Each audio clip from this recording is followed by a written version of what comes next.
Kronologis pagar misterius di perairan Tangerang, Banten yang sampai dengan saat ini masih belum tahu siapa pemiliknya. Hal ini bermula pada tanggal 7 Januari 2025 pada saat itu Kepala Dinas Kelautan dan Perikanan Banten atau Kepala DKP Banten, Eli Susianti, mengatakan bahwa dirinya mendapatkan informasi terjadi pemagaran laut. Itu pada tanggal 14 Agustus 2024. 5 hari berselang, tepatnya tanggal 19 Agustus 2024, ada tim yang diterjunkan ke lapangan untuk memantau langsung bagaimana kondisi di lapangan. Dan ternyata didapati pada saat itu, 19 Agustus 2024, pemagaran ini sudah terjadi sepanjang 7 km. Ini artinya pemasangan sudah berlangsung beberapa hari sebelumnya. Pertanyaannya, ini dimulai kapan? Apakah pertengahan Agustus, awal Agustus, bulan Juli, atau kapan? Ini masih menjadi pertanyaan. Kemudian pada tanggal 4 sampai dengan 5 September 2024, Dinas Kelautan dan juga Perikanan Banten kembali terjun ke lapangan. Pada saat itu, ini adalah penerjunan lapangan yang kedua, dan tim dibagi menjadi 2 kelompok. Yang pertama adalah tim yang mengecek langsung lokasi pemagaran laut, dan yang kedua adalah tim yang berkoordinasi dengan camat dan kepala desa setempat. Hasil koordinasi dengan camat dan kepala desa pada saat itu 5 September 2024 menunjukkan bahwa para camat dan para kepala desa ini tidak tahu menahu soal pemagaran laut tersebut, dan tidak ada izin, tidak ada rekomendasi yang mereka berikan. Tapi kalau tidak ada izin, kalau tidak ada rekomendasi, minimal sepengetahuan camat dan juga para kepala desa, bagaimana pagar laut itu bisa terpasang? Bagaimana bambu-bambu itu bisa tertancap di laut? Ini yang kemudian menjadi pertanyaan, dan sudah berlangsung berapa lama? Adakah pihak yang membackingi? Ini pertanyaan berikutnya.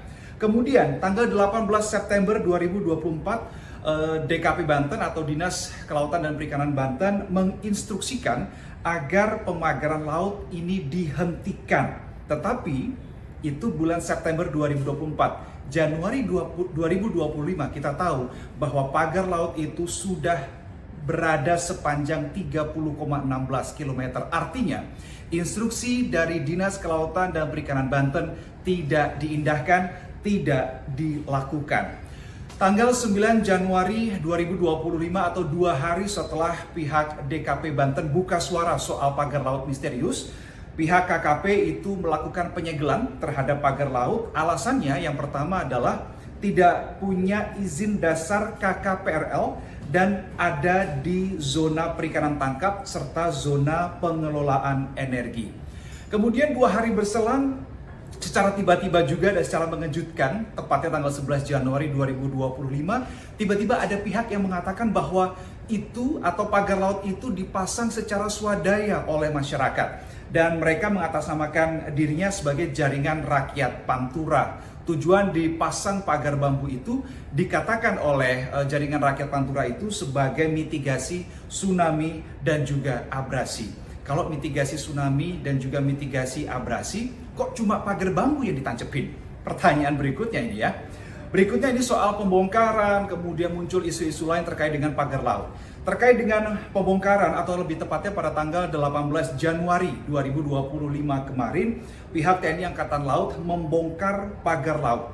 Dikatakan oleh Danlan Tamal 3 Jakarta, Brigjen Marinir Hari Indarto, pembongkaran itu adalah titah perintah langsung dari Presiden Republik Indonesia Prabowo Subianto dan juga merupakan Panglima tertinggi Tentara Nasional Indonesia. Sehari berselang, 19 Januari 2025, seakan ya, pembongkaran ini seakan ditentang oleh Menteri Kelautan dan Perikanan Sakti Wahyu Trenggono. Kenapa?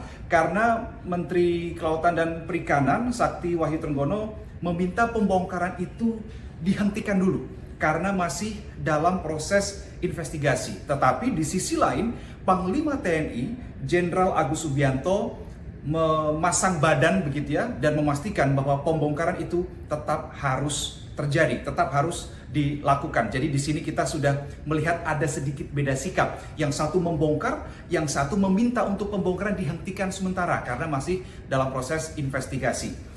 Itu tanggal 19 Januari. Tanggal 20 Januari 2025 di Istana Merdeka, Sakti Wahyu Trenggono yang merupakan Menteri Kelautan dan juga Perikanan mengatakan bahwa pemagaran laut itu adalah bisa dibilang sebagai sebuah modus untuk menguasai suatu lahan. Jadi ketika itu wilayah yang sudah dipagari oleh bambu tersebut, ketika ada arus laut, kemudian pasir itu menumpuk dan semakin dangkal, dan ketika ini menjadi daratan, dikatakan oleh Sakti Wahyu ini seakan-akan seperti reklamasi alami, maka pihak yang memasang pagar bambu itu tadi bisa menguasai. Nah, itu dikatakan oleh Sakti Wahyu adalah sebagai suatu hal yang ilegal. Belum selesai, belum tahu bahwa siapa di balik pagar laut misterius ini, tiba-tiba muncul lagi isu yang lainnya, hal baru lainnya, bahwa area yang dipasangi pagar laut, dipasangi bambu itu diketahui sudah punya sertifikat HGB atau hak guna bangunan dan sertifikat hak milik atau SHM, dan ini dikonfirmasi langsung oleh Menteri ATR Kepala BPN Nusron Wahid. Kemudian pada tanggal 22 Januari, nggak makan waktu lama ya, Nusron Wahid mengatakan bahwa SHGB dan juga SHM pagar laut di Tangerang dibatalkan karena cacat prosedur dan cacat material.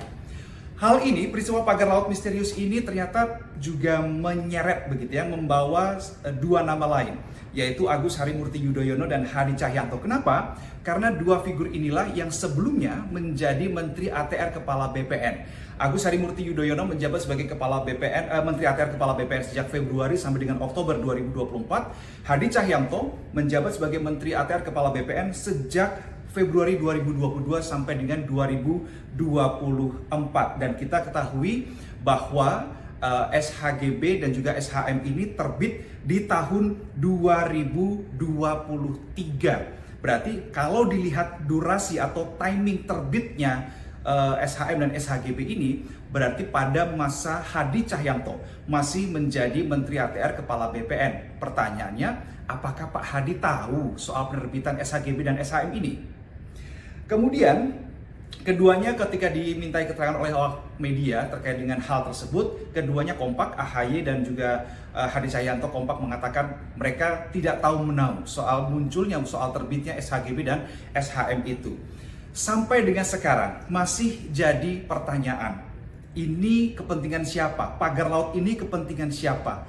Siapa yang menyuruh memasang? Siapa yang memasang? Apa alasannya, apa modusnya atau motifnya memasang pagar laut? Nah, dengan berdasarkan beberapa pertanyaan ini, sempat juga ada dugaan keterlibatan pengembang kawasan PIK 2. Tetapi pihak PIK 2 telah membantah bahwa pihaknya ini terlibat dalam pemasangan pagar laut misterius tersebut. Kenapa sampai ada dugaan bahwa PIK 2 ini ada di belakang atau ada di balik proyek atau pemasangan pagar laut ini? Karena pada tanggal 18 Maret 2024 ada rapat yang diadakan, rapat internal ya, diadakan di Istana dan memasukkan PIK 2 dalam daftar 14 PSN atau proyek strategis nasional. Dan kalau kita ingat lagi timeline ke belakang yang saya sudah sampaikan di awal, bahwa ada laporan Agustus 2024 terjadi pemasangan pagar laut. Tetapi ini hanya sebagai sequence saja. Kita tidak menuduh, kita tidak pointing finger, tetapi kita masih menanti bagaimana kelanjutan dari proses investigasi siapa dalang di balik pagar laut misterius khususnya di perairan Tangerang, Banten.